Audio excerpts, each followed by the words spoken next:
Je suis allé au Nigeria, dans l'État de Borno, pour une visite d'une quinzaine de jours, dans la ville de Bama. La ville est complètement déserte, il n'y a plus une habitation avec un toit.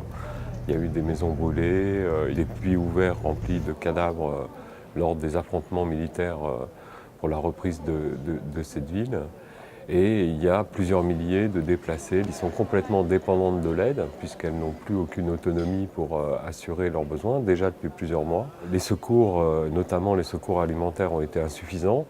Et donc il y a des taux de malnutrition catastrophiques. À Bama, il y avait encore 15% de malnutrition aiguë sévère chez les enfants de moins de 5 ans, alors que le 21 juin, environ 1 millier d'entre eux avaient été évacués, les cas les plus sévères avaient déjà été évacués donc le 21 juin.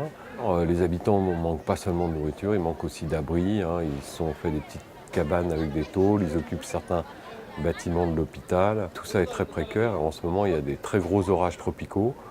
Donc quand il y a un orage, les gens sont trempés. Ceux qui sont sous des abris précaires, ils ne peuvent absolument pas dormir par terre parce que le sol est très humide, voire ruisselle. Et pour l'instant, le minimum d'organisation, aussi bien en logistique qu'en coordination, n'est absolument pas en place pour faire face à l'ampleur des besoins de ces personnes. Les interventions sur ces sites sont absolument essentielles parce qu'il y a un très grand nombre de personnes qui sont vraiment sur le fil. C'est-à-dire que s'ils n'ont pas un acte d'assistance, et notamment d'assistance médicale immédiate, eh ben, leur survie à très court terme, à quelques heures, quelques jours, est menacée.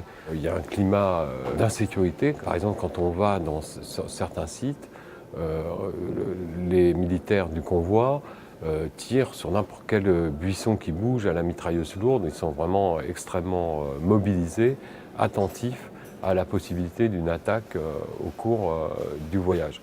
Donc voilà, c'est des opérations qui sont aussi difficiles à monter parce qu'elles se font dans des zones qui sont assez proches des lignes de front finalement.